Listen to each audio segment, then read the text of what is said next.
Welcome to Press, a conversation series highlighting the intersection of communications and business. I'm your host, Chris Cook.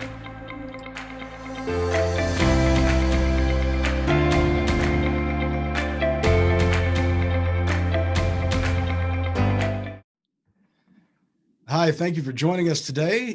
Today we have Scott Deser, President and CEO of First Financial Bankshares Incorporated and Chairman, President, and CEO of First Financial Bank, and Will Christofferson, Executive Vice President of Marketing at First Financial Bank. Guys, welcome. Thank you. Thanks, Chris. Glad to be here. Good to be here.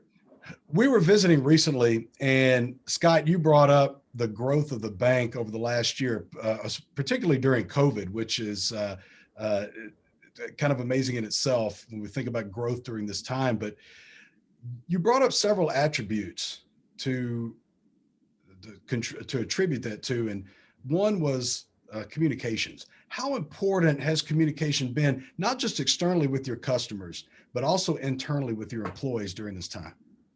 You know, communications is paramount. People today want to know why, when, where. They want to know everything about what's going on. And so communicating with the public is so important. When we went through the PPP loan process, we just put up a new website, and Will was able to communicate with our customers through their website, tell them what to do, how to do it. Social media, everything was going out. Of course, we can communicate with our people very well here at the bank through email or text. And so it moved very quickly. And we closed $702 million of loans and over 6,500 customers. 33% of those were not our customers. So our communications were going much further than just our own customers. Was that by design, Will, to reach that new audience? Absolutely, Chris. You know, I think as you look at what technology has done, it's really driven a lot of consumers to need that information very quickly. And so the whole point of having this brand new website that we built last year was to be able to communicate with a lot of folks. I mean, you know, we wanted to be the bank that people called on, especially when they didn't have a bank to call on. And when they needed information, we wanted to be one of those beacons of correct information. At the very beginning of a lot of these processes, there was a lot of communication that was going on that was wrong. And, you know, the worst thing that you can do is over communicate, but the very worst thing you could do is over communicate the wrong information. And so we had to make sure that our information was correct. You know, Scott and I joke, I got a 30-year career in the span of about 45 days. We had hurricanes and civil unrest, and we had all these things that we had to tell our customers what to expect when they could deal with First Financial Bank. And we used every single medium possible to be able to communicate with our customers and non-customers alike. Tell me what you did for the hurricanes. For the hurricanes, we created ffin.com/weather, and we created this weather portal where I brought in things from the National Weather Service with real-time radar. We brought in literally up to the minute availability of our branches. So if a branch was going to close because of the severe weather, we could communicate with our customers. They could sign up for real-time alerts on their phone that would ping them if their branch was going to close. It was a real-time portal where we just kept updating it. And eventually we got to the point where when folks were exiting Port Arthur and Beaumont and those cities, we included a Department of Texas travel alert, and they could see the map of where the hot spots for the traffic was. And so it was just a really neat way to be able to pull in all those things and be one central spot, one central spot for our customers. Yes, they need their bank. Yes, they need to know that their funds are safe, sound, and secure. But man, isn't it nice that their bank can also tell them what's going on around their community too? I think it's certainly a great additional service that maybe people weren't expecting, but most certainly appreciated. What lessons, obviously unique time, but what lessons maybe did you glean from this that you might look at moving forward? You know, I think we were afraid of, like I said earlier, over communicating. And one of the things that happened was right at the beginning of the pandemic. If you were on somebody's email list, they were going to email you. I was getting emails from Petco and from companies that I hadn't dealt with in years. And so one of the things that we learned pretty quickly is that customers want to be communicated to when it's relevant. And all the things that we did, we had basically a fireside chat Scott would send out literally every Friday at 4:30 an email to all of our customers, and it was signed by Scott. It would return email addressed directly to Scott's inbox, and that was overwhelmingly well received. That was something that, a weekly email like that, I thought had a chance to be perceived negatively, but it was taken positively, and so we can continue to glean those types of elements for sure. When we talked last, Will, you mentioned the growth of followers on social media in your time at the bank. And how many years have you been there now? In March, it'll be 3, but Scott will attest. It feels like forever. So it'll be 3 years in March, Chris. Well, so during that time, you particularly LinkedIn, when we talk about social media, and I see so much of what you do on LinkedIn, and the subsequent effect it had on your web traffic. What was the strategy, and maybe going into that and some of the results you've seen? Well, I think, first of all, the strategy, having Scott's buy-in, the leadership buy-in is really important. Social media can be seen as a loss leader. There's a lot of different things that you can do on social media that is wrong. I mean, especially in communications and marketing, you have to understand that there are more wrong decisions that you can make than are potentially correct ones. And so, one of the strategies that we employed was providing relevant, timely, and personalized content. We didn't want to just post things out there just to post things. And so, one day we'll have a sales pitch. That's one of the things that we'll do, is we'll include the products and services that we offer to get people to come bank with us and to come be our customers. But a lot of times what we're doing is we're highlighting folks in our branches that are in the community, whether it's promotional things that are going on for them. They've just received a promotion. Folks that are serving on the Big Brothers Big Sisters board. A lot of our customers like to interact with the people that they know. They like to interact with the bank that is winning several awards. So our strategy really became having content that's timely, that's personalized, and that's relevant. And so it's just a really neat way for us to be able to highlight several different things at once. And I went back and looked, and just last year, we had 17,000 shares of our content just on LinkedIn, 17,000 shares that generated 315,000 impressions of folks saying First Financial brand. And that doesn't just become a customer thing. That's a recruitment tool. People want to be with winners. People want to be, on the forefront of folks that are going to win. And so it becomes a really neat story to tell. And last year alone, we generated 4 million impressions across all of our social media platforms, which was a big number for us, and something that was very successful for sure. So how do you balance all that content? Are you running it out of Abilene? Does all your marketing run through there? And so how do you balance all that different content? Again, it's buying from the top. Scott's got great ideas. We formulate what we want to talk about, who we want to highlight, how we want to do that. We do have a standard calendar that we have. We don't want to have scroll fatigue, where you're scrolling endlessly and you see the same company posting the same thing 5 or 6 times a day. I think that becomes somewhat of a burden. But really, it's coming up with a strategy of what's important now.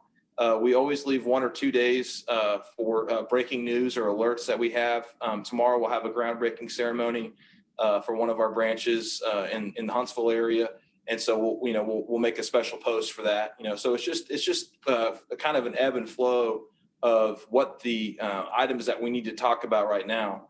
A lot of it's fraud related. We mitigate a lot of fraud for our company, for our customers. And the things that take off the most are our fraud posts. I mean, when we say, hey, this new text alert is coming out and people are telling you to log in, that will get shared 600, 700, 800 times because people want other people to be aware and to know. Well, I think it's important to mention there are 78 branches of First Financial Bank across Texas. So that is quite an undertaking, and it's impressive the different messages that you're able to get out and how streamlined it all seems to the person on the outside like me.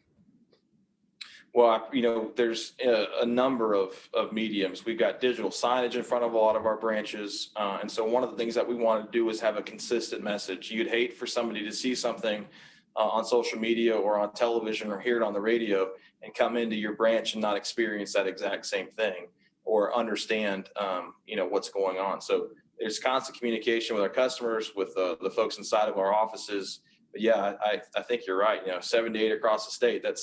that's a tall order, and we do our best. You definitely do it well. I believe, and Scott, I believe organizations in the communities have a responsibility to give back to those who are doing business with them in some way. It could be big or small, but based on what I see through the efforts on social media with Will's team, is you guys are very active in the community. We are. Our goal is we're only as good as the community. So if we can raise the quality of life in every community we're in, then we're a better bank.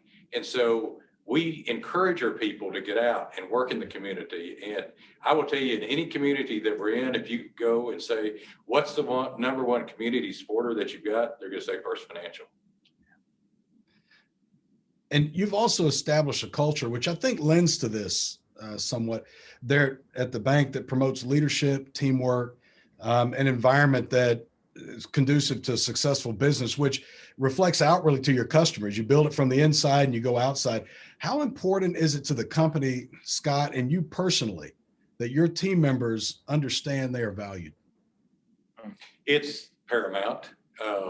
And I will tell you, that's the first thing I say in new employee orientation when I welcome them to the bank, is I tell them how much more important their job is than mine. And they all look at me and go, no, not really. And I say, yeah, really. And I tell them, you're going to see more customers in one day than I will in a whole week. And you're our impression to that customer. You're the front face to that customer. So your job's a lot more important than mine. And I always tell them too, and I truly believe this, I could be gone tomorrow and nobody ever know the difference, because it's the team and they're part of the team today. And so my goal is to make sure every person that works for this company feels their importance, because they are important. And not even from the beginning, but you continue that, because I think you mentioned to me about sending an email out, and you mentioned one earlier, but you mentioned sending an email around with just some tips and advice, I think financially, for your employees. They get an email every day. We're one of the leading banks on stopping fraud. And it's a program that we started about 10 years ago, and we designed it, and banks all across the country use our program today. In fact, ABA and TBA took it, and we just said, take it, spread it out. You know, it works, and it works today. And that's why when we want to educate our customers, part of the program is educating our customers about fraud and keeping them out of it. We stopped, over $3 million of fraud last year, and it's $17 million so far since we started the program. Can you imagine if those people had lost $17 million, where they'd be? And so it's people appreciate that, the fact that we're sending knowledge out, and that goes out to our employees every day about how to stop fraud, what to do on the internet, so we don't have cybersecurity breaking into the bank and overcoming our systems, and that can happen. And so if your employees know what to do and how to do it, it sure helps. Well, gentlemen, this has been great. I appreciate you taking the time to visit. Is there anything we missed or anything we should add? You know, I think it's, as we look at the whole landscape of communication, I mean, we are glued to our phones all day long. And, just sitting here, I'm sure we all have gotten emails or text messages or weather alerts or Sports Center, Score Center, Tom Brady updates, whatever it may be. I mean, our phones go off a lot. And so how do you cut through the noise, and how do you really connect with people? And I think the way that we've done it here, and with Scott's leadership and the whole executive team's leadership and buy-in, communication is so important, and it's important now more than ever. And when I present a new employee orientation, I always start with why. It's a book by Simon Sinek. If you're unfamiliar with it, I highly recommend going out and reading it. A lot of companies know what they do. A lot of companies know how they do it, but very few companies know why they do what they do. And communication and public relations are so important. And so, I just encourage you to connect with us on LinkedIn. We're both very active on LinkedIn. We're very active on LinkedIn. But we'd love to connect and see what we can do. I think that's great. Sorry. I would say, Chris, the one thing that I learned last year is you don't lock your doors. You're here for your customers. We decided we were going to be here at work. We were going to serve our customers, and we weren't going to go home and hide in the closet and get through the pandemic that way. We were going to come to work, learn how to live with it, and we grew $2.8 billion because of it. Will, that was great advice. Scott, you guys do this so well. And again, I appreciate the time to visit and look forward to seeing you again. All right. Always appreciate you. Thanks, Thank Chris. you, Chris.